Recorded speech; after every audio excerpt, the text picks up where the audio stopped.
Okay, we're live. All right, welcome again. Today we're going to be discussing just an off-topic type of thing. Nothing too in depth today. We're simply going to be talking about the world that we live in, basically the what Philip K. Dick called the Black Iron Cage, and I wanted to basically go into um, basically wanted to clarify the world that we live in, and what, some tips, some tricks, and things that you need to understand as we move forward, because, things are always getting more and more crazy out there. And, I think it's important for people to just to remember the nature of reality that we live in. And with that, Johnny, do you want to do your little intro there? Yeah, hi everybody, I'm Johnny Midnight. Today, we are going to be examining the Gnostic concept of the Black Iron Cage. The Black Iron Cage is what you, I, and everybody else will consider prime material reality. That is the nature of what we live in. Throughout media and different television shows, Simpsons episodes, movies, books, many books, they have touched upon this topic of the Black Iron Cage, or is our reality as being a prison. And tonight, Element and I are going to examine that aspect of Gnostic philosophy. Yeah, so let's kind of get into it, and the bottom line is this, just to make it quite straight to the point, really. You can, you hear a lot of these New Age people talk about enlightenment and all this stuff. The bottom line is this: you can become a vegan, you can smoke meth all you want, you can meditate, you can go to the hills of Himalaya or wherever the hell it is that you think that you should attain this enlightenment. You can say that you're free, all that you want. You're still going to wake up the next morning in the flesh, in your body, in your bed, and you're still going to experience pain and suffering and disappointment, no matter what kind of meditation you do, or what kind of enlightenment you so-call, or whatever you want to become a vegan or whatever the hell it is that you do. You can do all that you want. You're still going to wake up in the flesh the next day. So the bottom line is the flesh is the prison suit. It is the world that we live in. Time and space is the prison, represented as the Black Iron Cage, which is the cube. It is the prison of time and space. And the only way that you're going to leave that is basically when you die. So what people, they mention that, oh, well, I can leave and I can go and, through meditation, I can leave my body, maybe, whatever. But the bottom line is you're still going to have to come back and live in a physical body. And, that's the bottom line. And you just have to get over that, because that's just how it is here. And Johnny and I were talking about how, particularly in, for example, Chicago, it's quite crazy up there. There's a lot of war and violence going on. And what we see with, the world today, when it comes down to a lot of control being put on a lot of things, I simply like to describe it as the fact that it's like you were in prison, which is what, the point is today. We're in this Black Iron Cage. And so what they've done is basically, as the days and the years move on, they are putting more control in the prison. Originally, you were able to not be in a prison cell, and now they've decided, well, people started to leave. So now we're going to have to put people in prison cells through technology, through limitation of liberties and things of this nature, to keep people from rebelling or not being prisoners in a prison, to draw energy from them. And as I have said many times before, we are going to be approaching this 1984 Brave New World style of control. And the prison will keep on going, as Philip K. Dick said, the empire that never ended. because that's what the nature of this place is for now.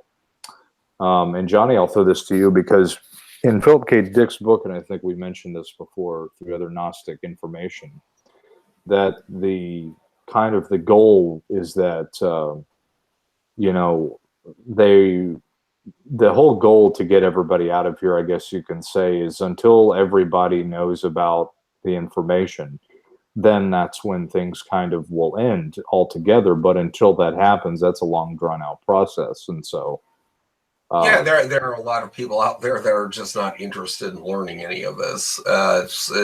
They wouldn't even be capable of it if they were presented with that kind of information. You know, gnosis is just another red pill. That's all it is. And a lot of people just do not like the flavor of the red pill because in some ways it's depressing and it's enraging, you know, hence red pill rage. You know, when you take a look at it this way, our bodies are the cells. We are in our own cell with our own bodies, very much like in the Philip K. Dick derivative movie Blade Runner 2049, when Officer K is being interrogated and tested. He's being tested with his knowledge, and you know, he has to say cells interlinked. This is important here. You know, he is being tested on not how red pill he is, but how blue pill he is, how within the system he is. Is he abiding by the given system? Is he remaining within his cell? That's very important there.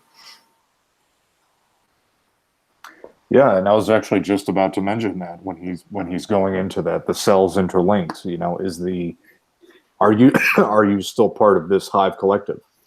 Are Exactly. you still, you know, abiding by the rules of space and time, the cube, the cell? And so, you know, that's the reality that we live in. You know, that's just how it is. You know, and people will say, well, you know, you hear this a lot when it comes down to politics. You hear a lot of people go, well, we need to change things around here and make this a better place. Well, that's great, but you know, it's time and space is time and space. You can't change the fabric of reality based upon wishing that people don't kill people anymore. I mean, that's kind of ridiculous. You know, the prison is the prison, and the prison will remain the prison. Just like we can't, no matter how much we wish, we cannot stop the coming Lilithian age. I mean, you know, you take a look at somebody like Donald Trump, and throughout his campaign, you're thinking to yourself, oh yeah, this is a man for men, right? This is a president that's going to really acknowledge male values and male biology. And you know, look, now we have the Me Too movement under him. You know, I mean, he didn't start that, of course, but it's happening either way. And it's going in, ramping into Time's Up, working with women, studying with women. It's going to be a nightmare for men and boys. Yeah, and it doesn't matter who comes into office. The agenda will move forward no matter what they say, and people just don't get that.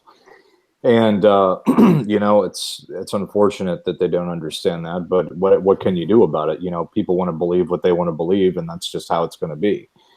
But for, you know, people that can take that red pill, so to speak, and learn what they have to about how the place really works and not kid themselves, then even though, you know, like I was saying, you're still going to be stuck here to time and space, at least you have the ability to avoid, it makes things a little bit easier to a degree because you're not going to fall into the traps that everybody else is caught up into. Driving themselves insane, paying attention to, you know, news and politics that have absolutely nothing to do with what's really going on. And they get themselves all riled up and worried about, you know, what bill is passed, this and that, you know, and they drive themselves crazy every day paying attention to that. I'm guilty of it, sure. Yeah, and I am too at some point. You know, I used to pay attention to all that stuff too. You know, and you know, I think we're all guilty of that. And I think the big lesson to be learned is that No matter what the agenda is that is pushed, it will be pushed no matter what we have to say about it, really.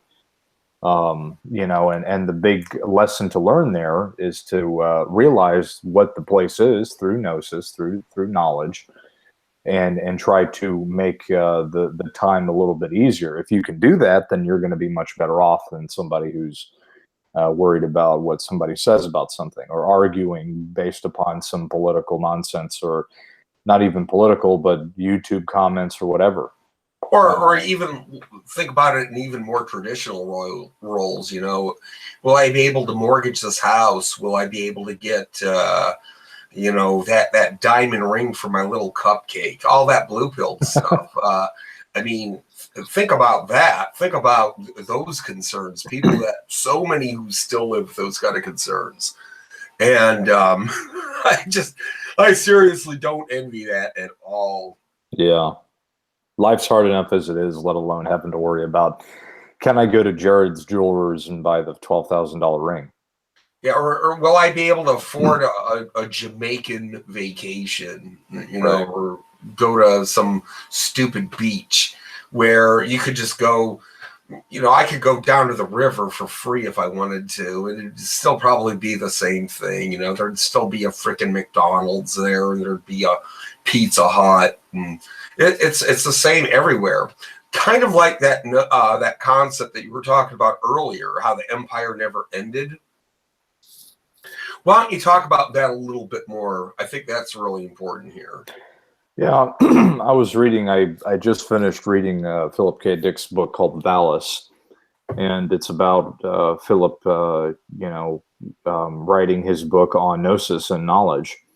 And through Gnosticism, he had basically discovered what the deal was based upon the world he was living in. And the book is a very good read for anybody that is involved or want to know about Gnosticism and learn the concepts behind it. It's always a very good book to introduce yourself to it. But he was writing this book, and he ended up in drug rehab, and he ran across a doctor there who ended up knowing about gnosis or Gnosticism. And Philip started to bring up these questions to him, and the doctor ended up telling him, "Oh yeah, that's Gnosticism." So he ended up being confirmed that he was right about the fact that he was correct in his assumptions, and so that led him down the path of ending up meeting the I wouldn't call it the deity, but Sophia, which is basically the or at least like Sophia's avatar. Yeah, and Sophia being, of course, the entity, if you will, that provided Philip the knowledge of what not only his reality was, but what the world's reality was. And he got shot in the forehead with a beam of pink light. When he was approached by this black-haired girl one day, knocking on the door, the girl shot him in the head with pink light. So he became knowledgeable at that point. And when that happened, he basically began his process to attaining gnosis. And through the whole book, you then follow him through this kind of trippy journey of what he ends up discovering and meeting this girl at the very end, and her telling him basically, yeah, the deal is this, but she did say something very interesting, which was, she said when he met Sophia, who took the embodiment of a 2-year-old child, she told him basically, yeah, the bad side is lost, and you guys are going to eventually get to leave here, but she didn't say when. So that ties into the whole theme of what Philip K. Dick talked about with the empire that never ended. I think the whole premise of what the Gnostic viewpoint is that, yes, eventually I think everybody will get to leave this, but it's going to be a while. I think that's the point. Yeah, and what they're trying to say is, even if the age has changed, the age of the Roman Empire is over. That was part of the age of Taurus. We're now in the age of Pisces. We still have that structure. There is still going to be a Roman Empire, and arguably it's the West Euro North American connection. That still is that sort of power conglomerate that is ruling over everybody else on the rest of the globe. It is it's just passing from one place to the next. That's all that's happening. That ruling oligarchical power structure is still in play, and it's always going to be in play until this world does end, until Jehovah packs it up and decides to leave this place and leave it alone. Yeah, and that's basically the bottom line: is don't count the days, just keep yourself busy. Because Right. you don't know when that's going to happen, and to bet that that's going to happen in your lifetime is a very big bet. That's a big bet right there, my friends, to assume that, okay, this year is the year. You don't know that. Nobody knows that. And so to count the days and say, well, oh, this is lining up and that's lining up. Well, good for that. But you know what? Don't bet on it. Keep yourself busy and learn, attain that gnosis. That's the whole premise of Gnosticism, is to attain that gnosis so that you can make your life, not only you can know about how the place works, but you can avoid those pitfalls because you know how the place works. And that's kind of how, that's why we do this channel. We're, for the few people who are here to listen to it, and really want to listen to what we have to say and what we are learning ourselves, because we learn something new every episode. Where do you feel you fit in all this? I ask any of you listeners right now. How do you surmise this reality, and how do you surmise yourself functioning and navigating this reality? Because remember, we're all in a cell inside of a big black iron prison. Yeah, and it was always mentioned that the biggest challenge. We were just talking about this off air, Johnny. That we were mentioning how completely just forgot about it. But anyways, we were discussing that the biggest challenge amongst a lot of people is to maintain your sanity, because we were discussing that.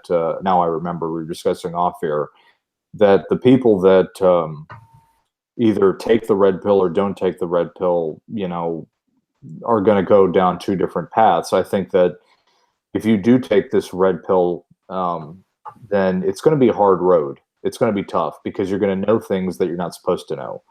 And the reason why you're not supposed to know it is because, number one, they don't want you to know it, because it changes the system that you live in. It exposes the corruption for what it is. But it's also difficult because you're going to see things that are very difficult to see. Yeah, you're going to be shown, hey, look, this is the deal. You're in hell, and that's the bottom line. And until you leave this place, that's what it's going to be. Yeah, and you have hell to go to after this too. Just a higher hell.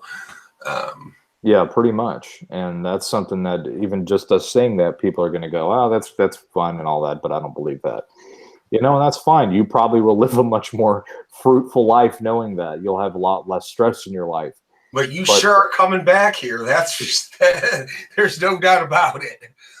Yeah. You probably will not have to worry too much about things, but everybody has their own different path. When you go become a lawyer, you're going to have to sit through monotonous garbage and listen to legal paperwork, but you're going to possibly get paid money a lot more than most people would. Or that of being a doctor, you're going to have to go through not only the $220,000 in debt if you can't afford it, but you're also going to have to go through all of the studying that is very difficult, but you're going to be paid very well. So on that end, if you take that red pill, you're going to have to go through thousands and thousands of hours of researching the most insane, corrupt information you could ever feast your eyes on, or that you could even know even exists.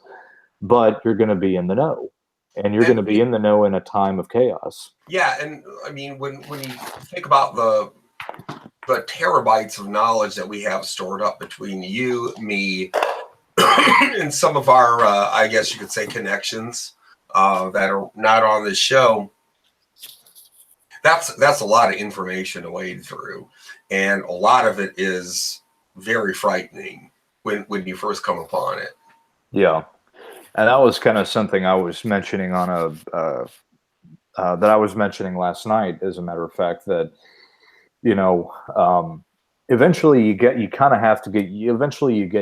to it. In the beginning, when you do go down this path of trying to learn about, not just the political corruption, but I'm talking about the occultic demonic corruption. I mean, the real heavy stuff, the real stuff, not the pseudo stuff where, people are talking about how, I like to call it the baby information. Okay. Because it's like so infantile compared to how corrupt it really is. It's like there's always various different levels of corruption. It's like, okay, I'm on kindergarten level corruption, but when you start going up to like level 5 and 6, when you start seeing the demons and shit, that's when it gets real. Sure. And you start seeing these things manifest, and you have dreams about it, and you see them popping up in your emails. Now you're really in the meat. Starting to kind of see that this stuff is real, and it wasn't. You read about it and you see it at a distance, but then when it starts coming at your door, now you're in the game.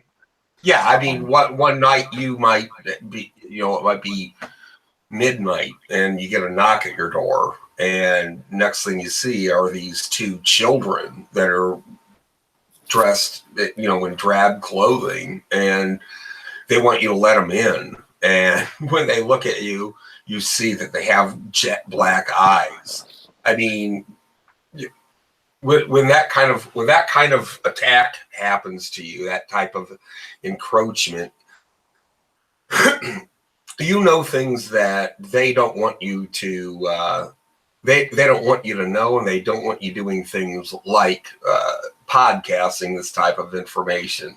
I'm not saying this has happened to me, but yeah, I mean, it's and people will not believe that exists until they experience it themselves, and until that happens, then they'll see. But I think that when that happens, people that have been studying this stuff will be able to recognize those elements for what they are and know what to do. But for the average person on the street, and that happens, they won't know what to do. They'll probably freak out or have a panic attack and end up in a mental asylum or something like that.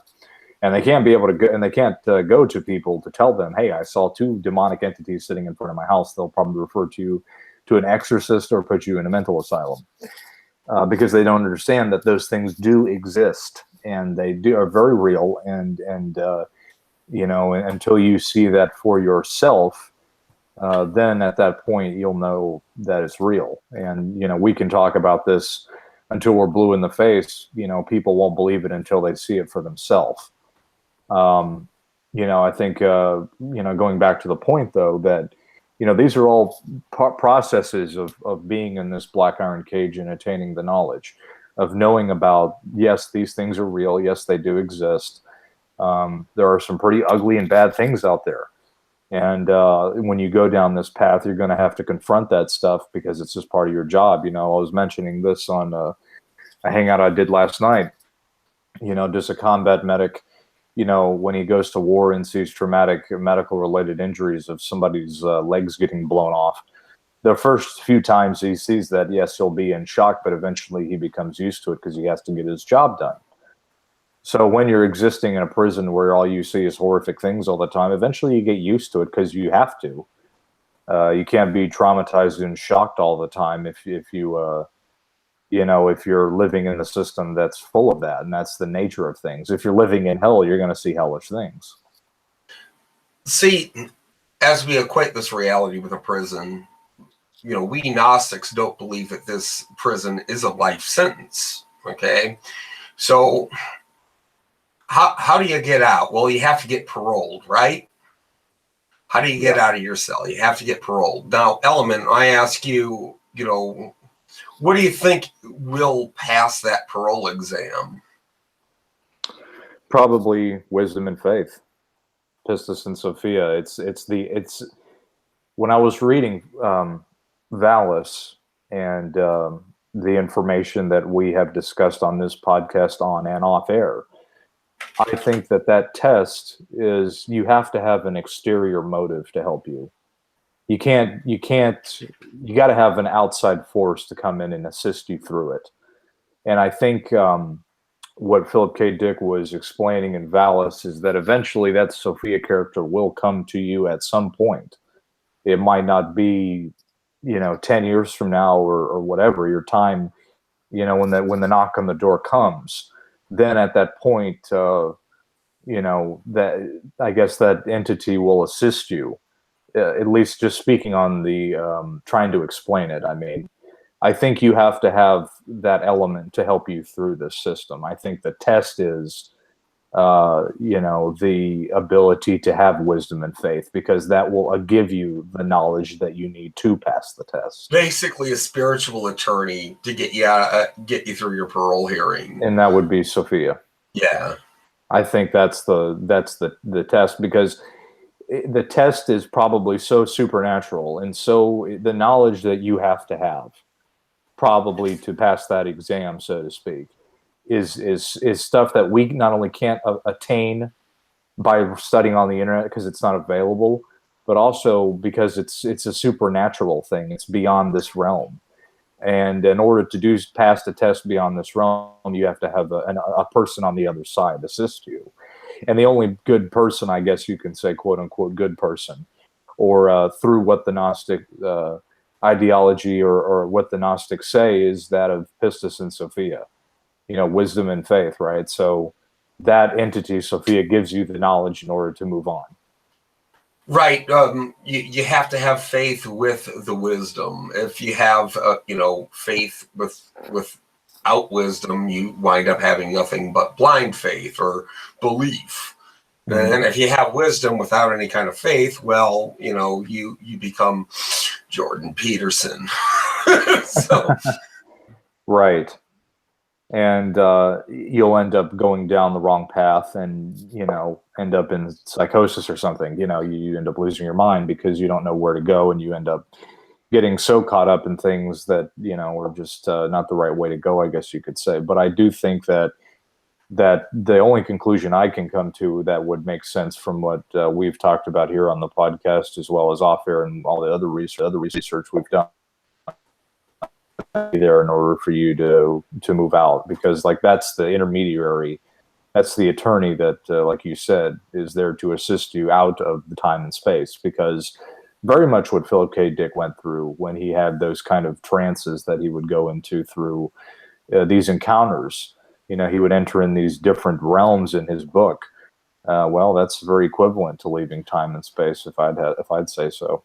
yeah, sure. When he was hit with that bolt of pink light into his head, and he had these revelations, an OBE, out of body expedition.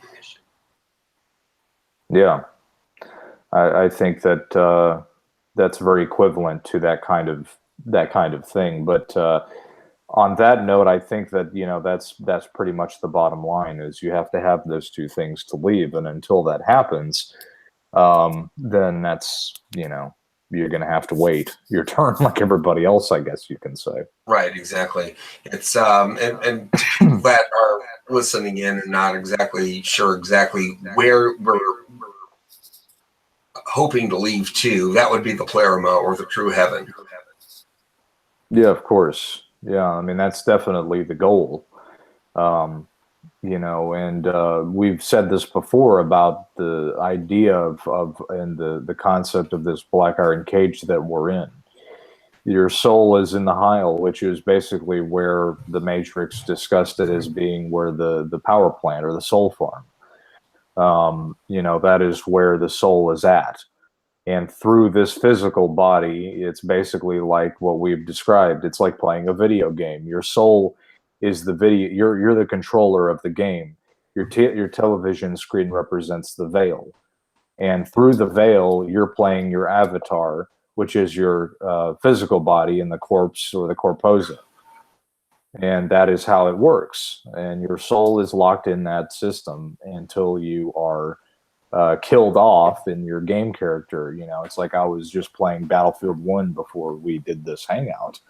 And what's interesting is that when you die in the game, you get lifted up out of this, out of like your four-dimensional viewpoint. You get killed off by a character, it lifts you up, and now you're able to oversee the whole map.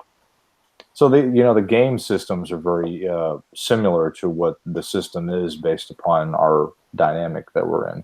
It makes me wonder if a lot of like video game designers aren't aware of Gnostic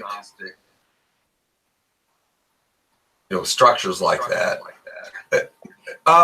Element, I'm getting some real big feedback here. Oh, you are? Yeah. Well, that's interesting because I have my earphones in. Okay. Hold on one second. Let me just mute real quick, and then maybe we'll fix the problem. Okay. I'm not getting any feedback. Isn't that great? Yeah. How about now? Yeah, I'm getting some. Yeah, I'm hearing myself.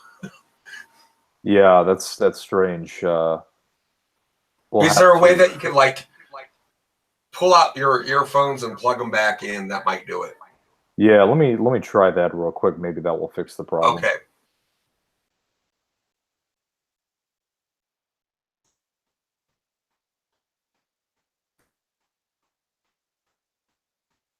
Any echo now? Nope, I'm good. Okay, cool. That's how you fix the problem. If anybody wants to know, you just pull your earphones out and put them back in. Cut the echo out. That's what I learned today. That's what we learned today, is that how to fix an echo on a computer. But going back to your point there, I do think that the people that are in the know, the oligarchs, are very aware of these concepts, and especially when it comes down to gaming, because that's so similar to the world we live in. It's just a micro version of Jehovah playing a computer game. Exactly. And so, when you look at that concept based upon what we're in, it's the exact same dynamic. That's what the television screen represents. It's the veil. And you're looking into another world, basically. I mean, that's the bottom line. Yeah, and that veil is also another aspect of another layer of reality by which we're creating it. So we're aping Jehovah, who is aping the monad. Yeah. I did want to bring up a concept to you, Johnny, that wanted to get your perspective on it. I just thought of it. Sure. So as we've mentioned before, we live in the corposa, which is the corpse. So if we live in the corposa or the corpse, then does that mean that we're dead? Well, no, I mean, the word corpse is just a derivative of the word body. The English language, especially modern English language, has taken the word corpse and turned that into a dead body. But no, I don't think that this is a dead realm in which we inhabit by any means. It's just a lower realm. We are not in a state of absolute death. As the gosh, what was his name? Paul Lawfully, yeah. Paul Lawfully described in his diagrams, which is complete death. That's the death of the actual avatar, basically. Yeah. I guess I should rephrase to say that it's more along the lines of an artificial world, because it's a simulation, right? So if that's the case, then it's like, what I was just using the analogy of the computer. It's basically you're the computer, you're the controller playing an avatar in a simulation, which is that being artificially generated or artificially supported.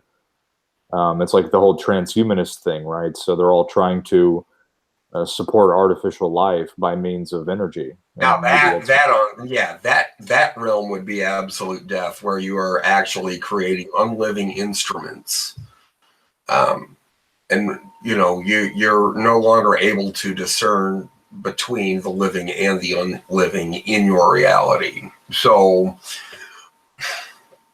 if you downloaded your consciousness in some supercomputer or into a robot or whatever like that, you're getting closer and closer to that state of absolute death. Yeah, and I guess, do you think that maybe that's one of the reasons why, they're trying to push this new age, because it's an age of complete control based upon, transhumanism and artificial intelligence and all these things. It seems like that's even more of it's like the prison beyond the prison. It's like the worst part of the prison underground or something. Yeah, it's funny too. The powers that be, like your Elon Musk and your Michio, that Asian guy, and Ray Kurzweil and all of them, they want to nothing more than to be downloaded into a machine, to get out of this cell and download themselves into yet a deeper cell, an unliving cell. Hey, whatever floats your boat, I'm not doing it. Yeah. Well, because that's, it's interesting too, because I remember seeing a video about somebody discussing that very idea of what if you were to download yourself into a machine. Well, I can't remember where this was from, but you're never going to believe what they said about it. It was this guy that was interfacing with the guy that died and uploaded his consciousness into some sort of AI. And he said, everything is so perfect here. And then what he said was, Steve Jobs is here, and all the other people that are like high-tech guys that uploaded their consciousness into a machine. But he's like, oh, Steve Jobs is here, and all the tech billionaires are here inside this quantum simulation that they uploaded. And then he said, please kill me, because I can't take it anymore, because everything here, you don't have any freedom to do anything. Everybody watches you every time. The lighting is artificial. The sun looks fake. The air doesn't smell right. Like, it was this guy that was talking from the perspective of his consciousness being inside of a machine. And he was going on saying, God, I can't take it anymore. Everything is fake, and everybody watches you while you do everything. And it's just, it sounds very 1984. What if 1984 is like the idea or the perspective taken from inside a system that people uploaded their consciousness? A total simulation in a simulacra. And I mean, already this black iron cage, the world we all inhabit, you listeners too, is a simulation. It's a simulacra. But to make one but to enter yourself into a simulation which we've created, the imperfect gods that we are. Imagine how lousy that would be. You've gotta upload this information about this guy that I'll show it to you off air. Yeah, that'd be crazy. Yeah, I'll show it to you off air, because it's pretty nuts. But it's all, we're just trying to, everything is fractal in this universe, and so it's like we're trying to play Jehovah by creating our own world to escape the world that he put us in. But when we do that, we're already putting ourselves in his same position. Yeah. He's already in a prison, and now we're trying to replicate him by putting ourselves in the very prison that he created for himself, or that he's in now, so that we can all be these gods inside a computer that we exist in. But the problem is that it's a hive computer, and that is very similar to what Legion is. And that's why the people that go into these, they get chosen, so to speak, for these celebrities and whatnot.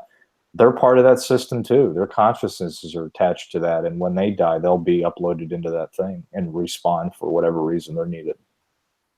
And what a terrible fate to suffer, where you don't have any chance of ascension. You don't have any opportunity for it anymore, because you're so embroiled in that system that you can't have, you have no recourse to leave it. I think of it this way. I mean, imagine, imagine being, being approached by the oligarchs saying, we're going to choose you to go be this really famous actor or director or whatever, Sure. but you're going to be assimilated into this computer, but you don't know that. So what you're thinking is, oh wow, I'm gonna be part of some kind of off-world artificial intelligence that is like that we're all gonna go be gods in. And then when you die, you end up waking up to find yourself in what you think is that world, but it ends up being a computer in somebody's basement. Right, right. And you're Like, you're oh, God, some guy with like Cheeto dust all over his face, and he's and you're just living in a box. Your soul is inside a big computer sitting, and then you're just ending up, and then you're just still in the same realm, but you're actually even lower. So you never did ascend; you descended right, into absolute exactly. death. Into absolute death. You now live in a completely unliving realm. And Philip K. Dick, as we go back to that topic, would talk about in many of his other books, especially like A Scanner Darkly, about the difference between the realm of the living and the unliving, or aspects of the living versus aspects of the unliving. Being able to discern the two. And that's important because we're going into a world now that is promoting and extolling the unliving over the living. Yeah, and it seems to be that through this push of artificial intelligence, it seems to be that that's what they want. They want people to be all assimilated into that kind of system, to continue the prison, to make it even further for control. This ultra civilized society, very similar to that of being of the concept of, I think it was necromancer or neomancer, the perspective of what it would look like inside a computer. You can't do anything. I think that, in coming generations, as artificial intelligence and the storage facilities for it, get more and more developed, people are going to want to download themselves into this. As they get older and they're, facing their final years, it'll be promoted. It'll be advertised, for $10,000 you can download, you don't have to die. You can download your consciousness and live forever in, the blue box or whatever they might call it. I could totally see that technology being developed and advertised heavily. Yeah, and what do demons want to do? They want to die, but they can't. Yeah, exactly. So, what does that say about putting people in that kind of situation? So, the bottom line is, when it comes down to, the original point here, the black iron cage, we're gonna be here until we die. That's the bottom line. And you can do veganism or practice meditation. Whatever helps you exist here, that's fine. But don't expect that to be a way out. Like you're just going to magically wake up in another realm one day, like these people think. No, it's not going to work that way. Eating bananas all day like freely is not salvific. Okay? Yeah. I'm only going to eat rice and beans.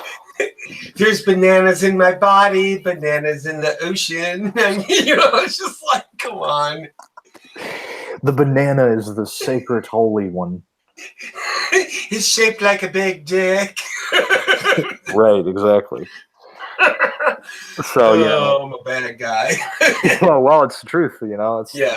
And but that's the bottom line, and the whole point of today was to get people to understand one thing, and is that as we move and we see the craziness unfold itself in this world, you have to understand that it is going to be what it's going to be. Try to attain gnosis. Try to keep yourself sane amongst the insane. That's the whole purpose of trying to get gnosis and knowledge, is so that what's going on and you can avoid the chaos and keep yourself centered. Yeah, and one of the great things too is to, associate yourself with others who are attaining gnosis, that are working toward ascension as well. And you can learn a lot from other people. trying to learn this stuff on your own is fine and dandy, and you can get somewhere with it, but it's going to be a slower process. And at the same time, too, it's almost kind of like screaming in a vacuum. It's always good to have a coach, and I think maybe the more you network with others that do this kind of study, the farther along that you can get. Yeah, and I can attest to that because I had no idea. I've heard about the concept of gnosis, but I never was able to, have somebody like Johnny guide me through the process of where to look, and that's very important, especially, because I was studying one aspect of it, and Johnny is understanding another aspect of it. And when we put our thoughts and ideas together, then we're able to get somewhere, and that's the whole idea. That's the point.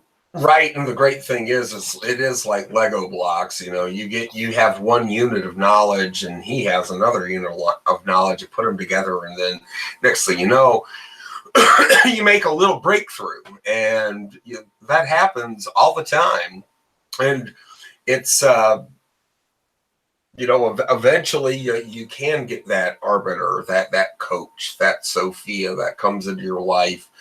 And hopefully, Element and I can both find that entity eventually. Say that that entity or whatever is not working already through the fact of giving people information to study. Who is to say that that specific person or entity has to work through themselves in person? Why can't they do it through the other people? Sure, exactly. Why not? Exactly. So it's probably the thing. When it comes down to that ideology or that specific person, that entity is able to work through the whole system through many different ways. It's not just I have to be there in person in order to give you the deal. So. Yeah, somebody doesn't have to knock on your door and shoot pink light in your head for it. Right, exactly. Yeah, you don't have to have that happen. I think that that's a more intense, more personal way of doing it, I guess you could say. But you can still attain gnosis through various different means. Yeah, Phil K. Dick got the crash course. Yeah, he came. Yeah, he's like, okay, here's 20 textbooks all in 1 second. Yeah. That's exactly, I think, how he described it too. He said it's like learning everything in 1 second when that happened. That's nuts. Part of me, I'd be afraid to experience that, but another part of you says, well, I would really, really like that to happen because it makes it so much easier. Like Philip K. Dick died in 1982. Like 2 weeks before his movie Blade Runner, with the first one was released, and I'm going to think that guy ascended. I'm just saying, Well, with his personal connection to Sophia, it wouldn't be surprising that he didn't. Yeah, exactly. That's a heavy thing to go through. It wouldn't be surprised to say like, oh, you gotta. Or unless he comes back and does it all over again. That's hard to believe because he went through so much. But he comes back like as an alcoholic football player or something. Yeah, and he just starts telling people like how the world works, and it's by that point it's like 2030 or something, and like everybody has like microchips in their eyeballs and shit. Yeah. Well, on that final note here, man, I think that we've discussed that pretty much as I can think about at this point. Is there anything else you would want to bring up? No, I'd just like to say that tonight, I feel that I've learned a lot about the nature of the Gnostic test to ascension and how it is to get out of this black iron cage. I've also, learned the possibilities of a future that we as humans might have to, and I like to say the word suffer, as being an unliving simulation. Yeah, and on that final note, I think just remember, that to people out there, don't get too stressed or caught up into all the monundum. Just keep yourself centered and try to learn as much as you can, and don't as I say, don't count the days. Just keep yourself busy, and. With that being said, Johnny, I think we'll go ahead and close it out. And we got some. Well, when I upload this video, the next our Beyond the Black Rainbow Part 2 will be coming out tomorrow. So, oh, great. we got a backlog for anybody listening now of videos that we'll be putting out here and there. So there'll be plenty of esoteric lectures coming up, and we also are always working on new things coming up. So with that being said, I appreciate everybody for joining, and we'll see you again soon. Bye.